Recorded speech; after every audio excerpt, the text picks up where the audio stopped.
આજના આ સેશનમાં આપણે સજીવો, લક્ષણો અને નિવાસસ્થાન આ ચેપ્ટરનું રિવિઝન કરવાના છીએ.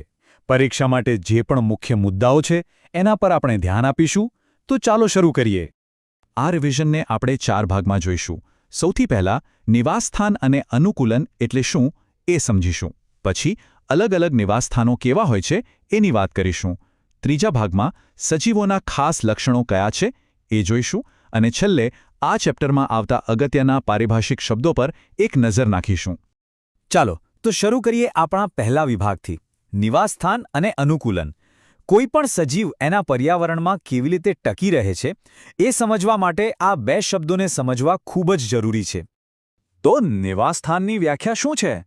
જે વિસ્તારમાં સજીવો રહેતા હોય તેને નિવાસસ્થાન કહે છે. નિવાસસ્થાન સજીવોને ખોરાક, પાણી, હવા, આશ્રય અને અન્ય જરૂરિયાતો પૂરી પાડે છે. મતલબ કે નિવાસસ્થાન એ ખાલી રહેવાની જગ્યા નથી, પણ એક એવી વ્યવસ્થા છે જ્યાં સજીવને જીવવા માટે જરૂરી બધી જ વસ્તુઓ મળી રહે છે. હવે વાત કરીએ અનુકૂલનની. સજીવોમાં રહેલી ચોક્કસ ટેવો અથવા વિશિષ્ટ રચનાઓ કે જે તેમને કુદરતી રીતે કોઈક સ્થાનમાં જીવવા માટે સક્ષમ બનાવે છે તેને અનુકૂલન કહે છે. આ કોઈ એક જ દિવસમાં નથી થતું, પણ હજારો લાખો વર્ષોની પ્રક્રિયા છે જેનાથી સજીવ એના પર્યાવરણ સાથે એકદમ ભળી જાય છે. આને સમજવા માટે ચાલો 2 એકદમ અલગ ઉદાહરણ જોઈએ. એક બાજુ છે રણમાં રહેતું ઊંટ અને બીજી બાજુ છે પાણીમાં રહેતી માછલી. તમે જોઈ શકો છો કે બંને પોતાના નિવાસસ્થાનમાં રહેવા માટે કેટલા અલગ રીતે તૈયાર થયા છે. આ જ અનુકૂલન છે, જેની વિગતવાર ચર્ચા આપણે હવે પછીની સ્લાઇડમાં કરીશું. ચાલો હવે બંનેના અનુકૂલનોને સરખાવીએ. પહેલા વાત કરીએ ઊંટની, જે રણમાં રહે છે. એના લાંબા પગ ગરમ રેતીથી શરીરને દૂર રાખે છે. એ ખૂબ ઓછી માત્રામાં મૂત્રત્યાગ કરે છે અને એના મળ સૂકા હોય છે અને એને પરસેવો પણ નથી થતો, જેથી પાણીનો બચાવ થાય.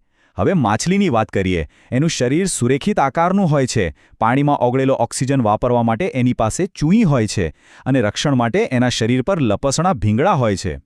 સરસ. હવે આપણે આગળ વધીએ આપણા બીજા વિભાગ તરફ, વિવિધ નિવાસસ્થાનોની સફર. આમાં આપણે અલગ અલગ જગ્યાઓ અને ત્યાં રહેતા સજીવોના ખાસ અનુકૂલનોને સમજીશું. સૌથી પહેલું નિવાસસ્થાન છે રણ. જેવું નામ છે એવા જ એના ગુણ. અહીંયા મુખ્ય પડકારો છે સખત ગરમી અને પાણીની ખૂબ જ ઓછી માત્રા. તો રણમાં રહેવા માટે સજીવો કેવા અનુકૂલન ખેળવે છે? ચાલો જોઈએ. પહેલું, ઉંદર અને સાપ જેવા પ્રાણીઓ દિવસ દરમિયાન તીવ્ર ગરમીથી બચવા માટે રેતીમાં ઊંડે દરમાં રહે છે. બીજું, રણની વનસ્પતિઓ બાષ્પોત્સર્જન દ્વારા ખૂબ ઓછું પાણી ગુમાવે છે. ત્રીજું, એના પાંદડા કાં તો હોતા જ નથી અથવા તો ખૂબ નાના હોય છે અથવા કાંટાના આકારમાં ફેરવાઈ ગયેલા હોય છે. અને ચોથું, પાણી જાળવી રાખવા માટે એનું થડ જાડા મીણના સ્તરથી ઢંકાયેલું હોય છે. આ બધા જ મુદ્દાઓ પાણી બચાવવા માટે છે. રણ પછી ચાલો હવે જઈએ પર્વતીય પ્રદેશોમાં. અહીંના પડકારો સાવ અલગ છે.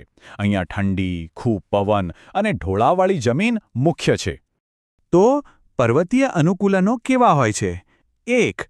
અહીંના વૃક્ષો સામાન્ય રીતે શંકુ આકારના હોય છે અને ઢાળવાળી શાખાઓ ધરાવે છે.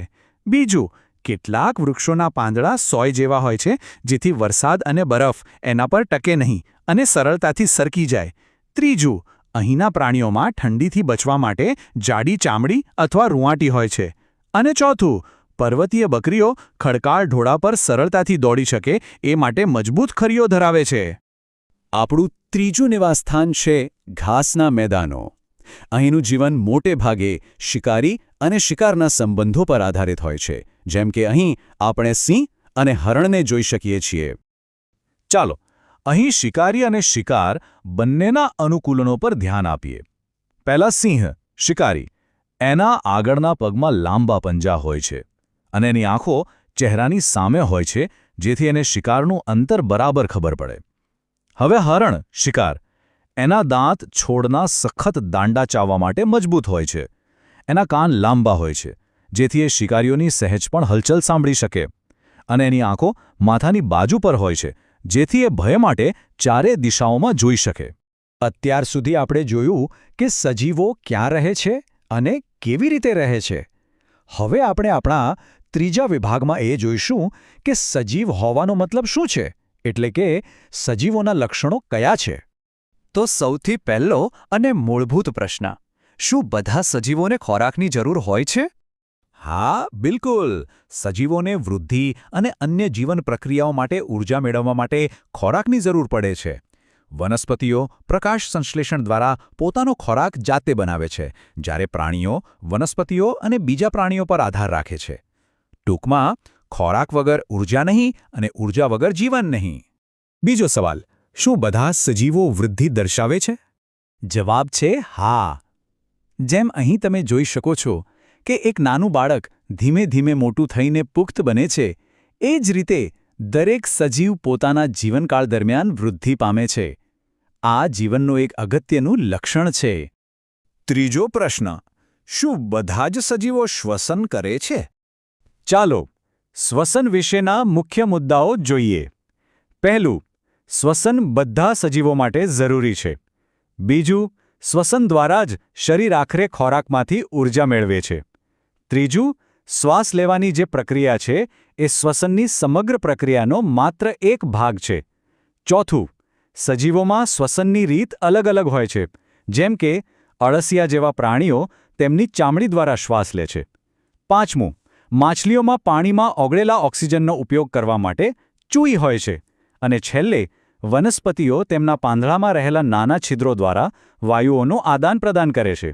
અને ચોથો સવાલ, શું બધા સજીવો ઉત્તેજના પ્રત્યે પ્રતિભાવ આપે છે? હા, ચોક્કસપણે. આપણી આસપાસના વાતાવરણમાં થતા ફેરફારો જે આપણને પ્રતિક્રિયા આપવા માટે મજબૂર કરે તેને ઉત્તેજના કહેવાય છે.